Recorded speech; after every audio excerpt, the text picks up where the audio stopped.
Hey, Mindset family. It is Jocelyn Elise, that Mindset teacher, encouraging you to change your thoughts so that we can change the world. Listen, teacher friend, today, I am going to talk all about how I make my Google Slides into my classroom slides, my daily slides, weekly slides, teaching slides, whatever you want to call it. And I really wanted to make this video because people who walk into my classroom and who have even subbed in my classroom, we have a TA that subs all throughout our building sometimes, and she says like she loves coming into my classroom because things are super easy to follow, and she just loves like the routine and the simplicity that my slides create. These slides also help to keep me on track and to make sure that I do what I need to do, that scholars get what they need.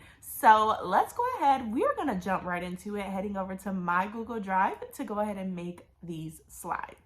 All right, y'all, so I always start this process off by going to my Google Drive and I search daily slides. Y'all, having a template, because this is my template, you guys, having a template is major key. You do not want to continue to recreate the wheel every single time. Having that template or that flow of things that you know, like the first slide is always going to be this, the second slide is always going to be this, and then being able to tweak and alter those things based on your needs. But having like that skeleton or that master there is so key into saving you time. And then it also gives your students like things to expect. And I think that's why the sub was saying like things flow so easy in my classroom, because students know exactly what to expect and they always have these clear-cut instructions of what they need to be doing and where they need to be. So every day pretty much looks the same, okay, you guys?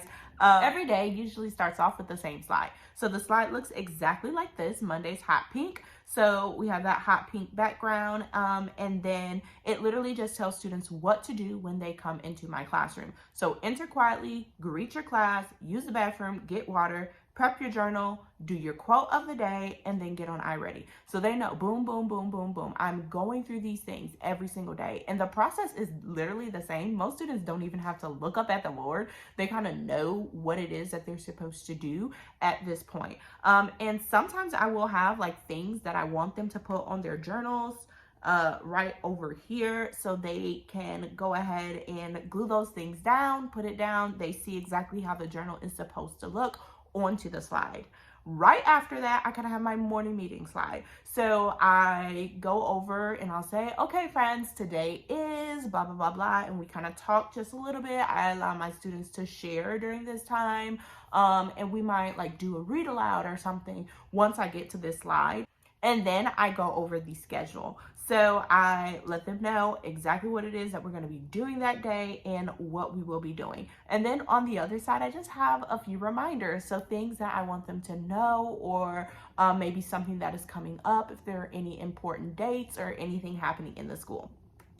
This next slide, and you actually see I have two versions of this because this is how I used to do it, but now I keep it more so with this slide, this particular one, where it just has that one box, and then I use the hot pink box over on the side to like give students special notes. So if there's someone that needs to make up a test or do something like that, I will like literally put their name and say, hey, you, well, not hey, you, but I'll say like Jocelyn, do blah, blah, blah, blah, blah. Or I might say like mid-unit assessment, and then I might list students' names that all need to complete that particular assignment. And so they'll use their win time. Win is what I need. So it's basically where I pull small groups and students are working independently, okay?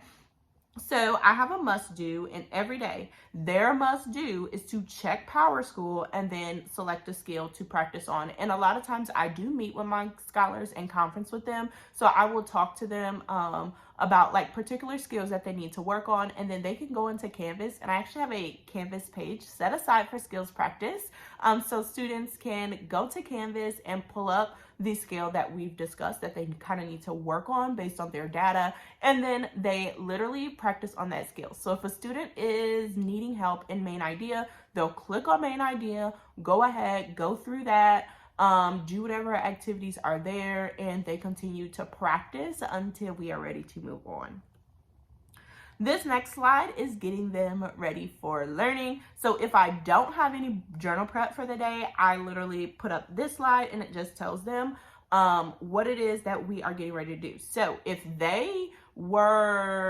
was a day where I had journal prep, this would be the time where like they would be prepping their journals if they did not do so already. I know like some of my scholars might come in a little later, or for my block 2, like they don't have that morning time where my homeroom has like 30 minutes with me in the morning before we actually get started. My second block does not have that. So they literally come into this slide right here and they will go ahead, get their journals ready, and then they will begin either reading or writing. On Monday, Wednesdays, and Fridays, we read, and then on Tuesdays and Thursdays, we write for 10 minutes before we get started with our classwork.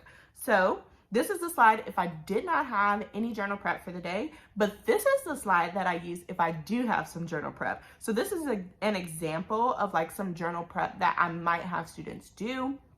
And I always have like a guided note, so I don't ever like just have them, okay, take notes on what I'm talking about, but I give them some type of guidance, especially since they are 4th graders. So give them some type of guidance on what I want them to know and to write down. And I also fill out whatever the journal prep is. I fill that out with them as I am teaching the lesson, so that way they all have a clear understanding of what should go in their journals. I love the way I do my reading journal just because it is a living, walking anchor chart that students can take with them. And like, we had to do a day of remote learning. Y'all, did you hear that little burp? That was disgusting. I'm sorry.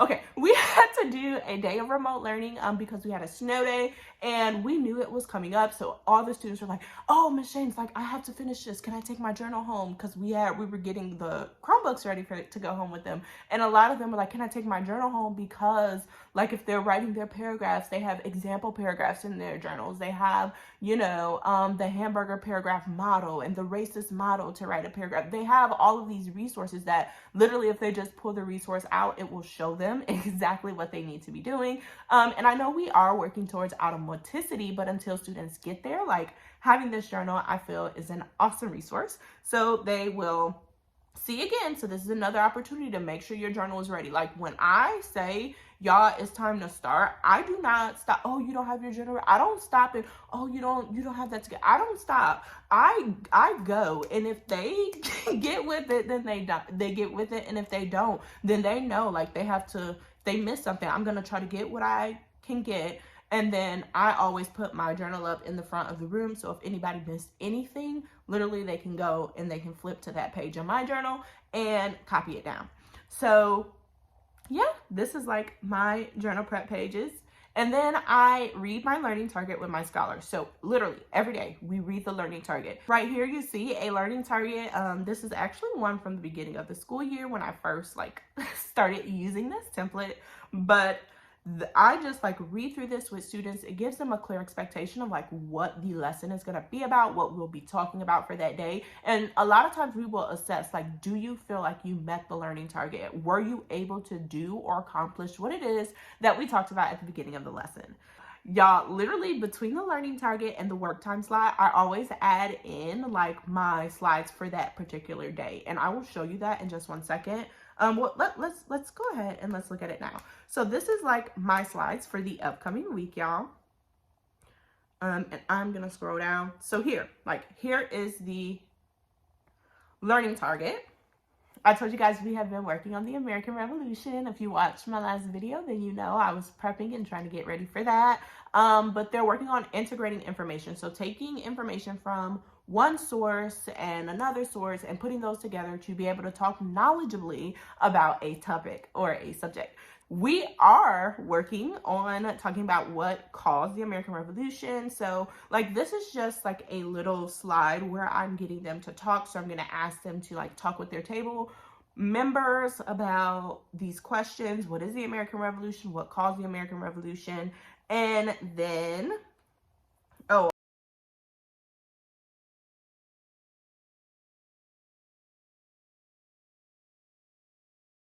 this one is actually a link to the assignment that I have been working on. So literally, I have this assignment up.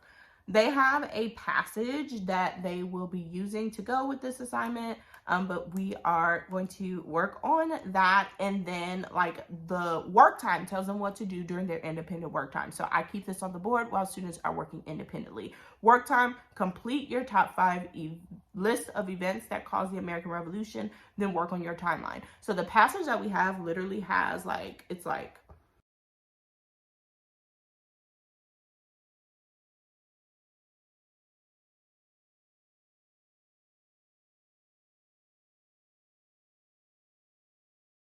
Boston Tea Party, and it has a date, and then it's like French Indian War, and it has a date, and it has like Boston Massacre, and it has a date. So it's literally, well, in between those there are it's like a short paragraph about what that event was. So it's like these different causes of the American Revolution, and then they're creating a top 5 list of like the causes that they feel were the most influential to the American Revolution, and then they're creating a timeline based on all the different events that we talked about. We're going to read that passage together, then they're going to make their top 5 on their own and create their timeline on their own.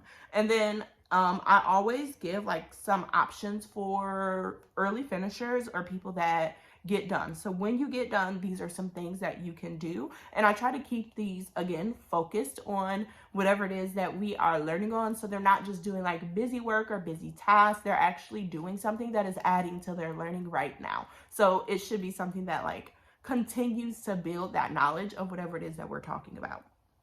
So that is literally my slides for each day. That is how my daily slides look.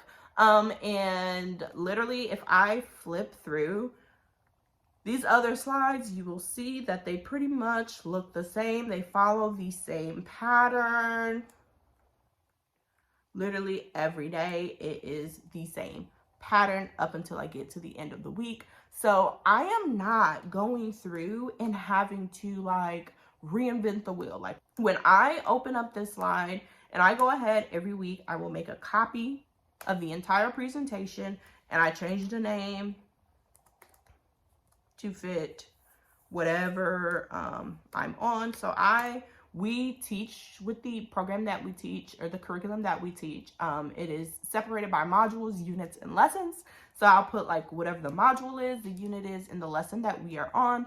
And then I go ahead and I put the date. I don't know. I know this is not a good date. Whatever. I don't know. Whatever. But you get the picture. So I literally duplicate this, and then I fill in the parts that I need to change, if that makes sense. So that is literally how I use my Google Slides template to help me teach. Y'all, this is such a good tool because it helps to keep the routines and the procedures in my class flowing. And it also helps me to make sure that I stay on track, I stay guided. If there's something that I need to say, I'm making sure I put it on the slides. If there's something that I need to go over or teach with my scholars, I am making sure that I put that on my slides, and that way nothing is missing, nothing is lacking. I have covered all of my bases. Y'all, for me, teaching, like sometimes I could just get in a flow and we can get lost in the sauce, and my slides will kind of tell me, okay, come on back, girl. Like, we got stuff to do. So I absolutely love using Google Slides, and then using like these templates or these skeletons, these master slides, whatever you want to call it. I like using these to really help me ease the workload and to have that familiar process. So y'all, I hope this video was helpful to you. I hope that you can take something from this video and implement it into your classroom. If you enjoyed my content, please do not forget to comment, like, and subscribe. I will see you soon, Mindset family. I love you, and you have a blessed day.